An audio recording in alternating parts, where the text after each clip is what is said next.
Hello, நான் கன்னியா பேசுகிறேங்க. இந்த பையன் வந்து இப்போ ஜிஹெச்சில் அன்றைக்கி நான் எங்களுடைய பர்சனல் விஷயமா நான் ஜிஹெச்சுக்கு வந்திருந்தேன்.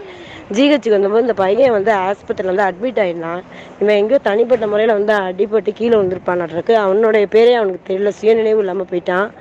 யாருன்னே தெரியல, யாரோட பிள்ளை, யார் என்ன, எங்கே இருக்கிறான், அவனுக்கு எதுவுமே சொல்ல தெரியல. ஃபோன் நம்பர் தெரியல, அவனுக்கு தன் அடையாளமே தெரியல. பிள்ளை பார்க்க ரொம்ப அழகாக இருக்கிறான், சின்ன பையனாக இருக்கான். மிஞ்சி போனால் ஒரு 13, 14 வயசு தான் இருக்கும். உங்களுக்கு யாராச்சும் தெரிஞ்சவங்க எல்லாம் அப்படியே நீங்கள் சொல்லுங்கள். அதை பார்க்கும்போது எனக்கு ரொம்ப கஷ்டமாக போயிடுச்சு.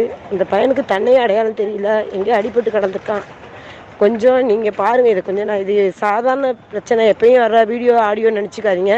இது சத்தியமாக சொல்கிறேன். இப்போ ஒரு 5 நிமிஷத்துக்கு முன்னாடி ஜிஹெச்சில் நான் எடுத்தேன். நான் நேரடியாக பார்த்தேன்.